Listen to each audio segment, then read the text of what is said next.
आधी दुनिया धुआं बनकर उड़ जाएगी। 1000 पर एक अकेले भारी ये महाविनाशक बॉम्ब है, लेकिन ट्रंप इसका नाम क्यों नहीं लेते? परमाणु बम को लेकर अमेरिकी राष्ट्रपति डोनाल्ड ट्रंप के बयान से दुनिया भर में ये डर बढ़ता चला जा रहा है कि महाविनाशक, सब कुछ बर्बाद कर देने वाले हथियारों को लेकर पागलपन कहीं बढ़ ना जाए। इस बहस के बीच हाइड्रोजन बम की भी चर्चा होने लगी है। अभी तक परमाणु बम की चर्चा होती थी और अब चर्चा हाइड्रोजन बम बनाने की भी होने लगी है। आइए दोनों के बीच में डिफरेंस क्या है ये समझते हैं। अमेरिकी राष्ट्रपति डोनाल्ड ट्रंप के परमाणु परीक्षण वाले बयान को लेकर दुनिया भर में न्यूक्लियर बम पर बहस छिड़ गई है। इनसिक्योरिटी देशों में बढ़ती जा रही है तमाम कंट्रीज में, और अब हर देश अपना अपना न्यूक्लियर परीक्षण करने पर आमादा हो गया है। कुछ दिन पहले नॉर्थ कोरिया और साउथ कोरिया, और कुछ दिन पहले की अगर बात करें तो दक्षिण कोरिया की यात्रा के दौरान ट्रंप ने पेंटागन को परमाणु हथियारों की टेस्टिंग फिर से जल्द तत्काल शुरू करने का आदेश दिया था। और इसे लेकर जब जर्नलिस्ट ने, पत्रकारों ने सवाल किए तो ट्रंप ने अमेरिका के पास किसी भी दूसरे देश के मुकाबले ज्यादा परमाणु हथियार होने की बात कही। हालांकि ये बार बार जिक्र कर ही देते हैं कि हमारे पास किसी भी देश से ज्यादा परमाणु हथियार है, न जाने वो धमकी दे रहे होते हैं या अलर्ट कर रहे होते हैं। उन्होंने कहा कि मुझे लगता है कि हमें परमाणु निरस्त्रीकरण के बारे में कुछ सोचना चाहिए।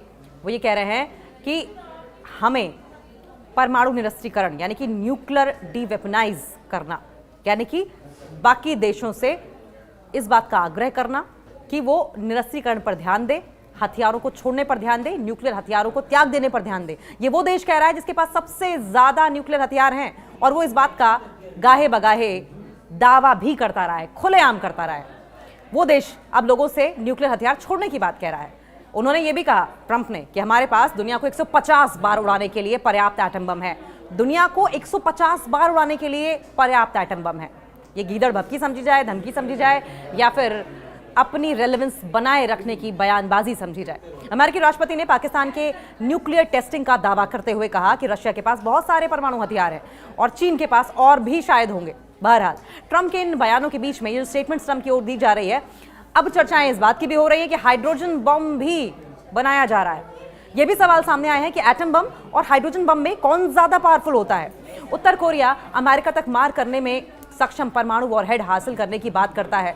मीडिया रिपोर्ट्स के मुताबिक दावा यह किया जाता है कि उत्तर कोरिया अब हाइड्रोजन बम को इंटर कॉन्टिनेंटल बैलिस्टिक मिसाइल यानी कि आईसीबीएम पर लगाने में कैपेबल हो गया है। माना यह जाता है कि हाइड्रोजन बम यानी कि हाइड्रोजन बम पारंपरिक एटॉमिक बम की तुलना में कहीं ज्यादा पावरफुल होता है, और यही वजह है कि अब इस बात को लेकर कयास लगाए जा रहे हैं कि न्यूक्लियर बम तो छोड़िए, अब हाइड्रोजन बम पर भी जो रिसर्च है वो शुरू हो जाएगी, बनाने शुरू कर दिए जाएंगे। अगर आसान लहजे में समझें तो हाइड्रोजन बम थर्मोन्यूक्लियर बम, एटॉमिक बम की तुलना में बहुत ज्यादा पावरफुल होता है, क्योंकि इसमें दोनों प्रोसेस काम करते हैं, फिजन विखंडन की और फ्यूजन की यानी कि संलयन की। एटॉमिक बम कितना ताकतवर है ये समझें। जहां एटॉमिक बम परमाणु विखंडन की प्रक्रिया से काम करता है, वहीं हाइड्रोजन बम परमाणु संलयन यानी कि न्यूक्लियर फ्यूजन से एनर्जी प्रोड्यूस करता है। ये वही प्रोसेस है जिससे कि सूरज और तारे एनर्जी रिलीज करते हैं। अमेरिका ने सेकेंड वर्ल्ड वॉर में जापान और हिरोशिमा पर, नागासाकी पर एटम बम गिराए थे। उत्तर कोरिया के पहले 3 परमाणु परीक्षण 2006 से 2013 में एटॉमिक बम के स्तर के थे, एटॉमिक बम के लेवल के थे, यानी कि लगभग हिरोशिमा और नागासाकी के बराबर। इन दोनों शहरों में उस हमले से 2 लाख से ज्यादा लोगों की मौत हुई थी, और उसका असर आज तक पीढ़ी दर पीढ़ी भुगतना पड़ रहा है लोगों को। हाइड्रोजन बम की अगर टेक्नोलॉजी की बात करें तो टेक्नोलॉजी के लिहाज से बेहद जटिल है। एक बार कोई देश इसे अगर डेवलप कर ले तो ये इंटरनेशनल फोरम पर एक बड़ा खतरा बन जाएगा, एक सीरियस इशू बन जाएगा, एक सीरियस थ्रेट बन जाएगा, क्योंकि इसे आईसीबीएम के वॉरहेड पर, इंटर कॉन्टिनेंटल बैलिस्टिक मिसाइल के वॉरहेड पर फिट करने लायक छोटा सा भी बनाया जा सकता है। और आपको बताएं कि कुकमिन यूनिवर्सिटी के प्रोफेसर हैं अंद्रेई लैंकोव, उन्होंने जो जानकारी दी है उसके मुताबिक हाइड्रोजन बम न्यूयॉर्क जैसे पूरे शहर को एक बार में मिटा सकता है, कोई भी जिंदा नहीं बचेगा, जबकि एटॉमिक बम से आप मैनहट्टन के आधे हिस्से तक ही नुकसान पहुंचा सकते हैं। और इसलिए इस लिहाज से आप समझ गए होंगे कि हाइड्रोजन बम कितना ज्यादा खतरनाक है। एटम बम और हाइड्रोजन बम में अगर हम बुनियादी अंतर की बात करें तो फर्क क्या है? एटॉमिक बम फिजन से बनता है, भारी नाभिकीय प्रक्रिया से, यानी कि यूरेनियम या फिर प्लूटोनियम को तोड़कर एनर्जी प्रोड्यूस करता है। हिरोशिमा पर गिराए गए बम की क्षमता की अगर बात करें, कैपेसिटी की बात करें, तो 13 किलोटन TNT3 ट्राई नाइट्रोटोलुएन वहीं हाइड्रोजन बम की अगर बात करें तो ये फिजन से भी बनता है, फ्यूजन से भी बनता है, जिसका मतलब ये हुआ कि ये न्यूक्लियर बॉम्ब से, एटम बम से कहीं कहीं ज्यादा पावरफुल। पहले एक फिजन विस्फोट होता है जो बहुत ज्यादा एनर्जी रिलीज करता है, बहुत ज्यादा टेम्परेचर रिलीज करता है, और फिर ये प्रेशर क्रिएट करता है, दबाव पैदा करता है, और फिर इससे हल्के तत्वों के संलयन से जो इसके छोटे छोटे एलिमेंट्स रिलीज होते हैं, जैसे कि हाइड्रोजन समस्थानिक को ट्रिगर करता है, जिसमें जो अतिरिक्त भारी मात्रा में ऊर्जा निकलती है, यानी कि पहले रिलीज हुआ और उसके बाद वो जो छोटे छोटे एनर्जी पार्टिकल्स हैं उनसे और ज्यादा एनर्जी रिलीज होती है, यानी कि सब कुछ एक सेकंड में, नैनो सेकंड में आप कह लीजिए कि जलकर पिघलकर तबाह। और एग्जाम्पल के तौर पर सबसे बड़ा हाइड्रोजन बम सार बम लगभग 50 मेगाटन का था, यानी कि करीब 50,000 किलोटन, जो कि हिरोशिमा पर बम गिराया गया था उससे 13 किलोटन से लगभग 3,800 गुना ज्यादा बड़ा था, ज्यादा पावरफुल था। और इसलिए हाइड्रोजन बम को सेकेंड जनरेशन का, दूसरी पीढ़ी का परमाणु हथियार माना जाता है। इनकी डिस्ट्रॉय कैपेसिटी जो है, डिस्ट्रक्शन की कैपेसिटी, इनकी विनाशक क्षमता एटम बम से हजारों गुना बड़ी है। हालांकि आंद्रेई लैंकोव ने यह भी कहा कि इतना महंगा और शक्तिशाली हथियार उत्तर कोरिया के लिए ओवरकिल है। ये ऐसा है जैसे कि पास की दुकान जाने के लिए पॉर्श कार्स खरीद लेना। ये कार्यक्रम बहुत महंगा है और उनकी सुरक्षा में कोई खास फर्क नहीं डालेगा, लेकिन सरकारें कभी कभी पागलपन भरे फैसले लेती हैं।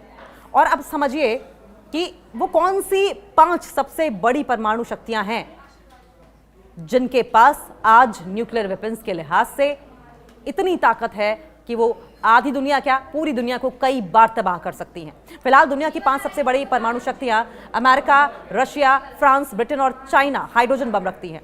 कई दूसरे देश भी इसे डेवलप करने की दिशा में काम कर रहे हैं, बावजूद इसके कि इंटरनेशनल लेवल पर परमाणु प्रसार को रोकने की कोशिशें लगातार जारी हैं। आधी दुनिया धुआं बनकर उड़ जाएगी। 1000 पर एक अकेले भारी ये महाविनाशक बॉम्ब है, लेकिन ट्रंप इसका नाम क्यों नहीं लेते? परमाणु बम को लेकर अमेरिकी राष्ट्रपति डोनाल्ड ट्रंप के बयान से दुनिया भर में ये डर बढ़ता चला जा रहा है कि महाविनाशक, सब कुछ बर्बाद कर देने वाले हथियारों को लेकर पागलपन कहीं बढ़ ना जाए।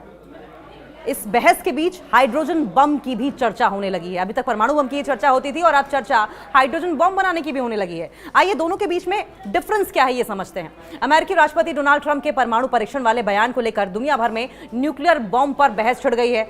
इनसिक्योरिटी देशों में बढ़ती जा रही है तमाम कंट्रीज में, और अब हर देश अपना अपना न्यूक्लियर परीक्षण करने पर आमादा हो गया है। कुछ दिन पहले नॉर्थ कोरिया और साउथ कोरिया, और कुछ दिन पहले की अगर बात करें तो दक्षिण कोरिया की यात्रा के दौरान ट्रंप ने पेंटागन को परमाणु हथियारों की टेस्टिंग फिर से जल्द तत्काल शुरू करने का आदेश दिया था। और इसे लेकर जब जर्नलिस्ट ने, पत्रकारों ने सवाल किए तो ट्रंप ने अमेरिका के पास किसी भी दूसरे देश के मुकाबले ज्यादा परमाणु हथियार होने की बात कही। हालांकि ये बार बार जिक्र कर ही देते हैं कि हमारे पास किसी भी देश से ज्यादा परमाणु हथियार है, न जाने वो धमकी दे रहे होते हैं या अलर्ट कर रहे होते हैं। उन्होंने कहा कि मुझे लगता है कि हमें परमाणु निरस्त्रीकरण के बारे में कुछ सोचना चाहिए। वो ये कह रहे हैं कि हमें परमाणु निरस्त्रीकरण यानी कि न्यूक्लियर डीवेपनाइज करना, यानी कि बाकी देशों से इस बात का आग्रह करना कि वो निरस्त्रीकरण पर ध्यान दे, हथियारों को छोड़ने पर ध्यान दे, न्यूक्लियर हथियारों को त्याग देने पर ध्यान दे। ये वो देश कह रहा है जिसके पास सबसे ज्यादा न्यूक्लियर हथियार हैं, और वो इस बात का गाहे बगाहे दावा भी करता रहा है, खुलेआम करता रहा है। वो देश अब लोगों से न्यूक्लियर हथियार छोड़ने की बात कह रहा है। उन्होंने ये भी कहा, ट्रंप ने, कि हमारे पास दुनिया को 150 बार उड़ाने के लिए पर्याप्त एटम बम है। दुनिया को 150 बार उड़ाने के लिए पर्याप्त एटम बम है। ये गीदड़ भपकी समझी जाए, धमकी समझी जाए, या फिर अपनी रेलेवेंस बनाए रखने की बयानबाजी समझी जाए। अमेरिकी राष्ट्रपति ने पाकिस्तान के न्यूक्लियर टेस्टिंग का दावा करते हुए कहा कि रशिया के पास बहुत सारे परमाणु हथियार हैं और चीन के पास और भी शायद होंगे। बहरहाल ट्रंप के इन बयानों के बीच में ये स्टेटमेंट ट्रंप की ओर दी जा रही है, अब चर्चाएं इस बात की भी हो रही है कि हाइड्रोजन बम भी बनाया जा रहा है। यह भी सवाल सामने आए हैं कि एटम बम और हाइड्रोजन बम में कौन ज्यादा पावरफुल होता है। उत्तर कोरिया अमेरिका तक मार करने में सक्षम परमाणु वॉरहेड हासिल करने की बात करता है। मीडिया रिपोर्ट्स के मुताबिक दावा यह किया जाता है कि उत्तर कोरिया अब हाइड्रोजन बम को इंटर कॉन्टिनेंटल बैलिस्टिक मिसाइल यानी कि आईसीबीएम पर लगाने में कैपेबल हो गया है। माना यह जाता है कि हाइड्रोजन बम यानी कि हाइड्रोजन बम पारंपरिक एटॉमिक बम की तुलना में कहीं ज्यादा पावरफुल होता है, और यही वजह है कि अब इस बात को लेकर कयास लगाए जा रहे हैं कि न्यूक्लियर बम तो छोड़िए, अब हाइड्रोजन बम पर भी जो रिसर्च है वो शुरू हो जाएगी, बनाने शुरू कर दिए जाएंगे। अगर आसान लहजे में समझें तो hydrogen bomb thermo nuclear bomb, atomic bomb की तुलना में बहुत ज्यादा पावरफुल होता है।